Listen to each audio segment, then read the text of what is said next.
ఈరోజు మంచి సబ్జెక్ట్ మీద ఈ యొక్క బీసీల రిజర్వేషన్ గురించి ఏర్పాటు చేయడం జరిగింది.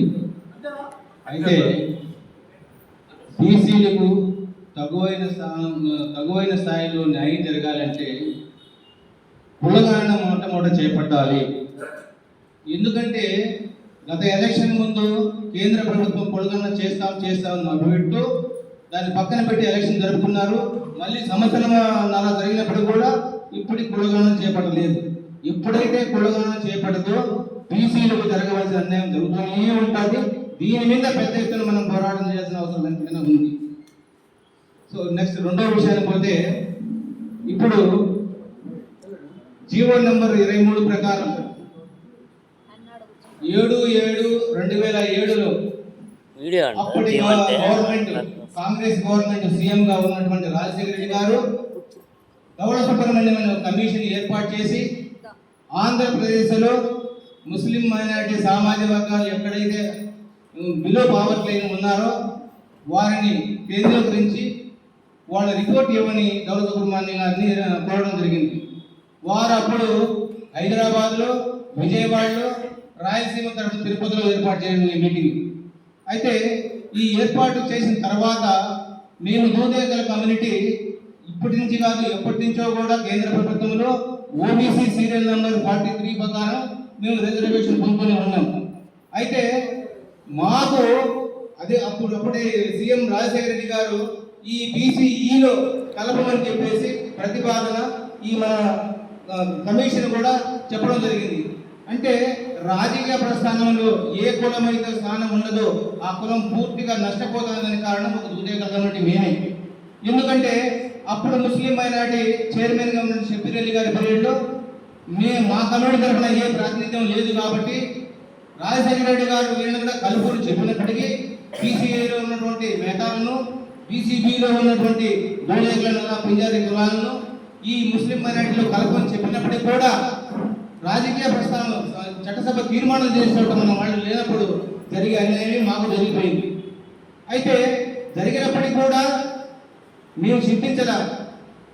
అప్పటి గవర్నమెంట్ ఏం చేసింది, ముస్లిం మైనారిటీలో పేదవారికి 4% రిజర్వేషన్ ఇస్తూ వాళ్లకు ఎడ్యుకేషన్ అండ్ ఎంప్లాయ్మెంట్ ఉద్యోగము, విద్య రెండుగా ఇవ్వడం జరిగింది. అయితే కాలక్రమేణా మన రాజకీయ నాయకులు వాళ్ళ స్వార్థం కోసం బీసీలను అడ్డుకట్ట వేసే దానికోసం వాళ్లకు చట్టసభల్లో కాకుండా మామూలు ఈ లోకల్ బాడీస్లో రిజర్వేషన్ ఇచ్చారు. రిజర్వేషన్ పంచాయతీరాజ్ తరఫున ఒక జీవో తెచ్చుకున్నారని విన్నా నేను. కానీ అది పంచాయతీరాజ్కు జీవో ఇచ్చే అధికారం ఎక్కడ ఉంది కాబట్టి ఆ జీవో చెల్లలేదని చెప్పేసి ఉద్దేశంతో మన ఈ బీసీ సోదరులందరూ కూడా గతంలో మాకు జరిగిన అన్యాయం గురించి ఎవరో మాట్లాడారు. కానీ ఇప్పటికి కూడా మాకు ఎక్కడైతే ముస్లిం కోర్స్ మెంబర్లు ఉంటారో అక్కడ దూదేగలో ఎదుగులో ఉన్నటువంటి క్లియర్ కట్ జీవోలు ఉన్నప్పటికీ కూడా మా బీసీ సోదరులకు ముస్లింలకే సపోర్ట్ చేస్తా వస్తూ మా దూదేగలో సపోర్ట్ చేయకుండా బీసీలో సపోర్ట్ చేయకపోయిన రోజులు చాలా ఉన్నాయి. అంటే రాజకీయ స్వార్థం కోసం ఆయా పార్టీలో వాళ్ళు పడే కుయుక్తులు వేరు. అయితే ఇక్కడ ఉన్నటువంటి మన బీసీ కాన్సెప్ట్ అనేది దెబ్బతీసేది మన బీసీ సోదరులని కూడా ఈ సందర్భంగా తెలియజేస్తున్నా. ఎందుకంటే ఎవరికైనా ఇచ్చిన తర్వాత నొప్పి తెలుస్తుంది. గతంలో మనం రాజకీయ పార్టీలో రకరకాలుగా ఉన్నాం.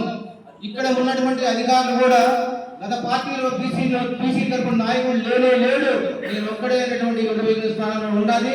దానికి కూడా మన మొత్తం రోజులు ఉన్నాయి. అయితే ఆ రోజు మన బీసీ నాయకులు లేరా, ఈ రోజు ఉన్న నాయకులు ఆ రోజు లేరా అంటే ఉండం.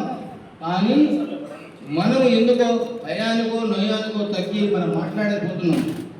ఎప్పుడైతే మన హక్కుల కోసం, మన అభివృద్ధి కోసం మనం మాట్లాడకపోతున్నామో అక్కడ మనం కంటుపడతామని కూడా ఈ సందర్భంగా తెలియజేస్తున్నాను. ఎందుకంటే ఈ యొక్క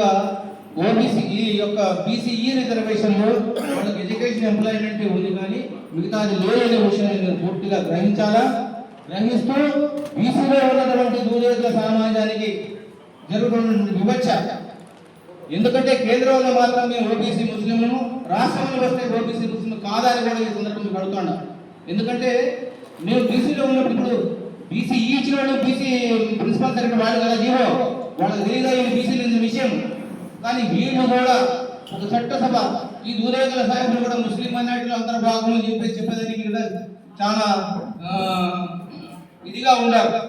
చెప్పాలంటే వేరే భాష వాళ్ళు ఉంటారు. అంటే అధికారులు కూడా ఎన్ని ప్రభావాలకు లొక్కుతారంటే అన్ని ప్రభావాలకు లొంగిపోతున్నారు. చట్టాలు పుస్తకాలు ఉన్నటువంటి వేరు, వీడు ప్రవర్తన వీరు వేరు. ఇప్పుడు మనం చేయవలసిన పరిస్థితి ఏంటంటే, ఎప్పుడైతే మనకు ఈబీసీ రిజర్వేషన్ 10% ఎప్పుడైతే ఇచ్చారో దాని మీద మనం కడమిప్పి మాట్లాడడంలో మనం వెనక్కి వెళ్ళిపోయాం. మిత్రులు అన్నట్టు 5% ఉన్న వాళ్ళకి 10% రిజర్వేషన్ అయితే 60% ఉన్న వాళ్ళకి ఎన్ని % రిజర్వేషన్ ఇవ్వాలి కేంద్రం? ఎవరు అడిగినారు ఇవ్వని చెప్పేసి ఎందుకు తీర్మానం చేశారు? గతంలోనూ అగ్రవర్ణాలు బీసీలకు సనాతన ధర్మాన్ని తొక్కిపెట్టు కొంతమంది రాజకీయ పార్టీ నాయకులు బీసీలు అనగలుగుతా వస్తారు, ఇప్పటికీ దొక్కుతా వస్తున్నారు సనాతన ధర్మం చెబుతూ.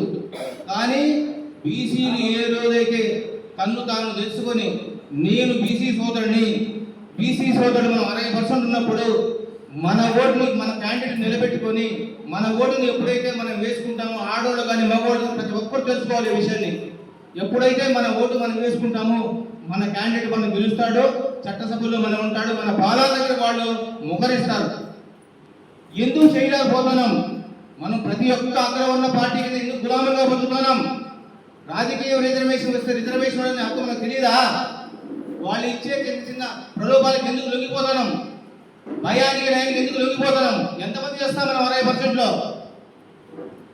వాళ్ళు ఉన్నట్లు 15-20% ఇద్దరు నిలబెడితే వాళ్ళకి వచ్చి 20% లేదా 20% ఓట్లు అవుతాయి. మనకు 60% ఉంటారు, మన ఓటు మనకు వేసిన 35% ఓట్లు వచ్చి ఎవరు గెలుస్తారు?